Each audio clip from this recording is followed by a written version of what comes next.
नमस्कार किसान भाइयों। क्या आप जमीन को अच्छी तरह से तैयार करने के लिए प्लाविंग करते हो या रोटोवेटर से तैयार कर देते हो? दोनों फायदेमंद है और दोनों का डीमेरिट्स मतलब गैर फायदा भी है। किसान भाइयों, अगर आप रोटोवेटर चला रहे हो और साल दर साल सीजन दर सीजन चला रहे हो तो आप आपका समय बचा रहे हो।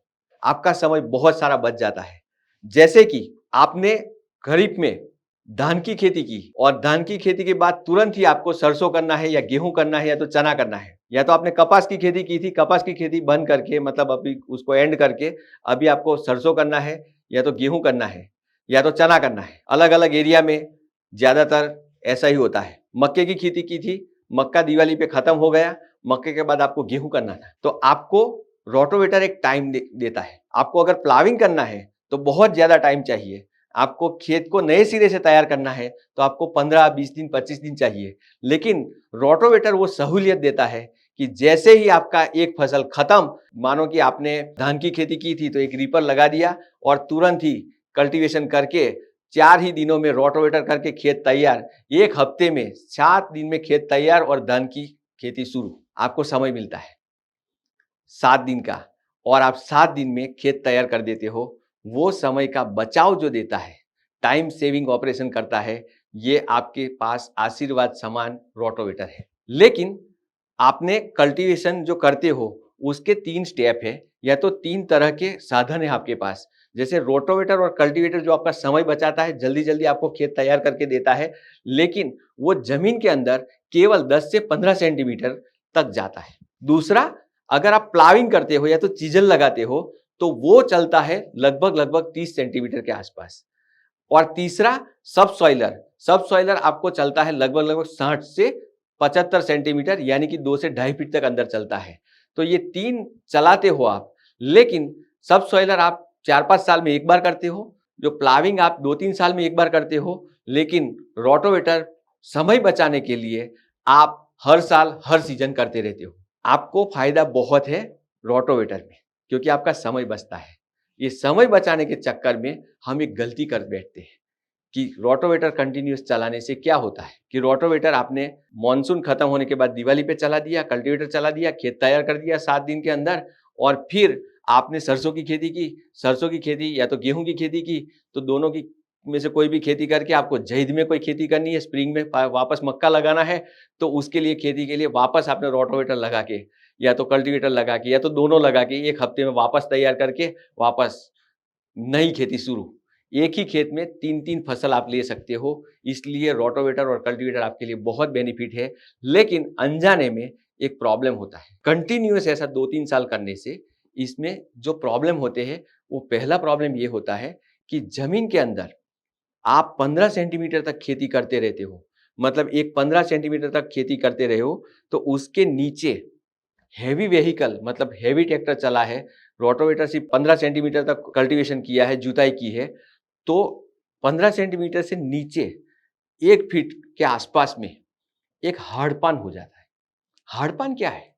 हाड़पान जो है वो जो मिट्टी धस के नीचे गई है और उसके साथ कुछ ऑर्गेनिक मैटर लेके गई है, और उसके साथ आपने जो फर्टिलाइजर दिया था जैसे सल्फेट, कैल्शियम, वो सॉल्ट लेके गई है, तो सबका मिक्सचर बन के एक सीमेंटिंग लेयर बन जाता है।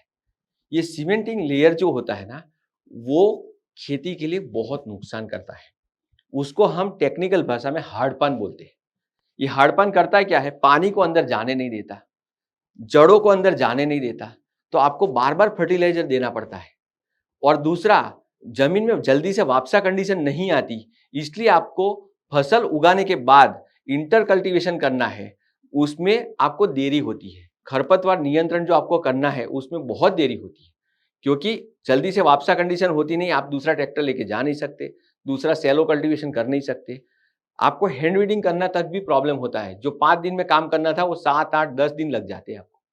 तो इससे प्रॉब्लम क्या होता है कि आपके खरपतवार भी बढ़ते रहते हैं। ये मैंने भौतिक बात की और खरपतवार की बात की। अभी तीसरा प्रॉब्लम क्या होता है कि जमीन में आप एक ही लेयर में 10 से 15 सेंटीमीटर के अंदर एक ही तरह का खाद डालते रहते हो और एक ही तरह का कचरा इकट्ठा होने लगता है। मतलब उसका जो स्वरूप है वो सॉल्ट का फॉर्म लेता है।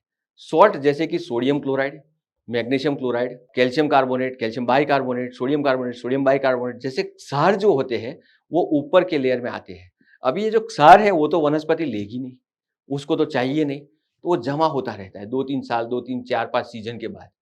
फिर पीएच इसी बढ़ता है और जो आप खाद डालते हो उसकी असर भी कम होती है। मतलब आपको जो आशीर्वाद रूप था वही एक लॉन्ग टर्म में, मतलब इमीडिएटली फायदा था और लॉन्ग टर्म में साल दर साल के बाद एक रोग की तरह परेशान करने लगता है। तो इसका उपाय क्या है? इसका उपाय ये है कि जमीन में आप ऑर्गेनिक मैटर बढ़ाओ। जमीन में ऑर्गेनिक मैटर जब बढ़ाते हो तो ऑर्गेनिक मैटर में ऑर्गेनिक बैक्टीरिया भी रहते हैं और फंगस भी रहती है, फफूंद रहती है और फिर केंचुए भी आते हैं। तो ये सब की वजह से केंचुए का मूवमेंट तो होता रहता है ऊपर से नीचे तक। दूसरा फंगस का भी मूवमेंट, मतलब फंगस की जो जड़ें है उसका जो कवक है, उसका माइसेलियम है, वो नीचे तक जाता है और जमीन को भुरभुरी रखता है। लेकिन ये सब अच्छी अच्छी बातें हैं, प्रैक्टिकली ऐसा बहुत कम बार होता है, नुकसान ज्यादा होता है। क्यों? क्योंकि सॉल्ट का एक्यूमुलेशन के कारण फंगस, बैक्टीरिया और केंचुए भी बढ़ नहीं पाते और ऑर्गेनिक मैटर हम इतनी डाल नहीं पाते। तो प्रॉब्लम कहां पे आता है कि हम फायदा करने की जगह पे नुकसान करने लगे और जमीन को बंजर बनाने लगे। तो अभी ये जो प्रोसेस लंबा चलता है उसको तोड़ने के लिए अभी आपको सब सॉइलर लगाना पड़ेगा, या तो 2 साल में एक बार डीप प्लाविंग करना पड़ेगा जो हाड़पान को तोड़ दे। ऐसे साधन का उपयोग करना पड़ेगा। ऐसे साधन का उपयोग करने से जमीन के अंदर जो पहला काम होगा, वो जो जमीन में जमा हुए क्षार है वो जमीन में नीचे चले जाएंगे। जो वापसा कंडीशन आपकी 5-6 दिनों में आनी चाहिए, तो ज्यादा से ज्यादा भारी मिट्टी में 10 दिन में आनी चाहिए, वो आपको और 2-3 दिन जल्दी आ जाएगी। खेत में पानी जल्दी सोखने लगेगा, जड़ें अंदर जाने लगेगी और जैसे ही जड़ें अंदर जाने लगेगी न्यूट्रिशन नीचे से भी ऊपर आने लगेगा। तो ऐसे फायदे के लिए आपको डीप प्लाविंग करना जरूरी है। किसान भाइयों, अभी की जो सीजन है उसके चलते हुए मैंने आपको बताया कि जब आप दिवाली एक ब्रेक आता है कि पहली सीजन आपकी खरीफ की, वहां से आप दूसरी रबी में फसल करते हो, जल्दी जल्दी आपने कर लिया। लेकिन अभी दूसरी बार भी ऐसा करते हो, फिर साल दर साल ऐसा करते रहते हो, तो आपकी प्रॉब्लम बढ़ती जाएगी। लेकिन यहाँ पे आपको एक ब्रेक लेने का टाइम आ गया। इस सीजन, इस साल हो सके तो आप ये ब्रेक लगाओ और आपका प्रॉब्लम का सॉल्यूशन लाओ। उसके लिए मेरा जो किसानों से बहुत सालों से बात हुई है, कई किसान भाई ये करते आए हैं, उसका अनुभव मैं शेयर करूंगा। वो किसान भाई क्या करते हैं कि मानो कि आपके पास सब सॉइलर की सुविधा नहीं है, लेकिन डीप प्लाविंग तो आप कर सकते हो। तो आप क्या करो कि अभी रबी की फसल जब खत्म होती है तो मार्च के एंड में या तो अप्रैल की शुरुआत में आप डीप प्लाविंग करके खेत को छोड़ दो। आपने खेत को छोड़ दिया 1-1.5 महीने के लिए, तो जमीन में से पूरी की पूरी नमी हवा में उड़ जाएगी। क्योंकि गर्मी से क्या होता है कि बाहर का टेम्परेचर, वातावरण का जो टेम्परेचर होता है वो लगभग 40-45 डिग्री तक चला जाता है।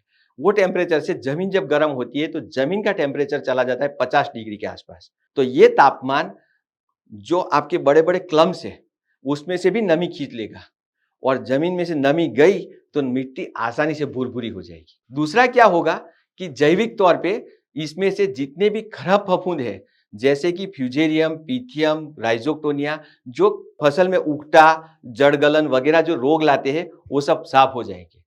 आपकी जमीन में थ्रिप्स वगैरह जो होते हैं वो जमीन में सुसुप्त अवस्था में जाते हैं। कई सारे इल्ली प्रकार के जीव, मतलब stem borer, fruit borer, suit borer जो वगैरह होते हैं वो जमीन में उसका ककून बना के, अर्धन ककून बोलते हैं उसको, वहां आराम करने के लिए जाते हैं। तो वो उसमें से भी नमी उड़ जाएगी, वो भी 60, 70, 80% तक मर जाएंगे। तो आपको नेचुरल बायो कंट्रोल मिलेगा। इसकी वजह से आपकी जमीन में जो बैक्टीरिया है नुकसानकारक, फंगस, वो सब मर जाएंगे। लेकिन उसके साथ ही साथ मैं आपको बता देता हूं कि जो अच्छे बैक्टीरिया है, जैसे कि फॉस्फेट सॉल्युबलाइजिंग बैक्टीरिया में बेसिलस बैक्टीरिया, बराबर, वो नहीं मरते हैं। क्योंकि 50 डिग्री टेम्परेचर आप बोलोगे वो तो मर जाएगा, लेकिन वो नहीं मरता है। क्यों नहीं मरता? क्योंकि वो स्पोर फॉर्म करता है। वो स्पोर जो होता है बहुत हार्ड रहता है और हार्ड स्पोर 50-55 डिग्री भी सहन कर जाता है। तो वो बैक्टीरिया जिंदा रह जाते हैं। मतलब किसान को फायदा ही फायदा है। एक तो भौतिक स्तर पे सुधार, दूसरा बायोलॉजिकल पे सुधार, तीसरा केमिकल पे, काफी सारे सॉल्ट जो होते हैं वो टूट जाते हैं गर्मी में, और सूखने के बाद जो कैल्शियम कार्बोनेट, कैल्शियम बाइकार्बोनेट होते हैं वो, और सोडियम क्लोराइड होता है, वो ऊपर जम के पानी उड़ जाता है, वो ऊपर जमा रहता है। लेकिन जब आप दूसरा पानी लोगे या तो बारिश गिरेगी, उससे आपको पानी में पिघल के वो जड़ के नीचे, मतलब 2-2.5 फीट के अंदर चले जाएंगे। तो आपकी जमीन का भौतिक, रासायनिक और जैविक तीनों 3 डायमेंशन में आपकी 100% सुधारणा हो जाएगी। तो इस बार आप ऐसा करके देखो और आपको फायदा जरूर मिलेगा। दूसरा, आप जब ऑर्गेनिक मैटर डालोगे तो अभी नहीं डालना है। किशन भाई क्या करते हैं, अभी ऑर्गेनिक मैटर डालते हैं, अभी ऑर्गेनिक मैटर नहीं डालना है। प्लाविंग कर दो, प्लाविंग के बाद जब जमीन भुरभुरी हो जाए रोटावेटर चलाओ, फिर अच्छा सड़ा गला हुआ ऑर्गेनिक फर्टिलाइजर जहां पे लाइन आने वाली है वहीं पे डालो, नीम की खली वगैरह डालो उस टाइम पे, अभी मत डालो। क्योंकि अभी गर्मी में क्या होता है, कार्बन का कार्बन डाइऑक्साइड में कन्वर्ट होके वो ऑलमोस्ट जल जाता है, ऐसा होता है, तो उड़ जाता है। तो आपको क्या करना है, 3-4 मैंने चीजें बताई, उसमें से मेन चीज मैंने बताई कि अभी आपको वो ब्रेक करना है, जमीन को आराम देना है, और अगले साल आपको अच्छी फसल के लिए अच्छी जमीन की तैयारी करनी है। तो किसान भाइयों, ये एपिसोड फर्स्ट था हमारा, और आपकी जमीन के लिए, आपकी फसल के लिए आपको तैयारी कैसे करनी है, कौन सा कल्टीवेशन करना है, कौन सा कल्टीवेशन नहीं करना है, वो पूरा डिटेल वीडियो हम बनाएंगे और डिटेल में आपको देंगे। इसलिए आपको कमेंट डालना बहुत जरूरी है कि आपको एपिसोड कैसा लगा, कहाँ मिस हो गया, कहाँ आपको क्या करना है। तो आपकी जमीन के अनुसार कैसे करेंगे, आपकी जमीन बलुई है तो क्या करना है, आपकी जमीन भारी है तो क्या करना है, आपके बहुत पानी है तो क्या करना है, आपकी जमीन में पानी नहीं है तो क्या करना है, आपकी फसलों के आधार पर जमीन कैसे तैयार करनी है, वो सभी डिटेल वीडियो अभी पूरी सीरीज में आते रहेंगे। तो हमें हिम्मत दीजिए, हमें बताइए, हमें गाइड कीजिए कि अगला वीडियो इस पे कौन सा बनेगा। तो किसान भाइयों, अभी तक आपने एग्रोस्टार इंडिया चैनल को सब्सक्राइब नहीं किया है तो अभी कर लीजिए। आप आपके साथी किसान भाइयों को शेयर कीजिए, बेल आइकन पे अभी भी नहीं दबाया तो दबा दीजिए, और लाइक और कमेंट तो जरूर मांगते हैं हम, और बनती है। थैंक यू वेरी मच, खूब खूब धन्यवाद।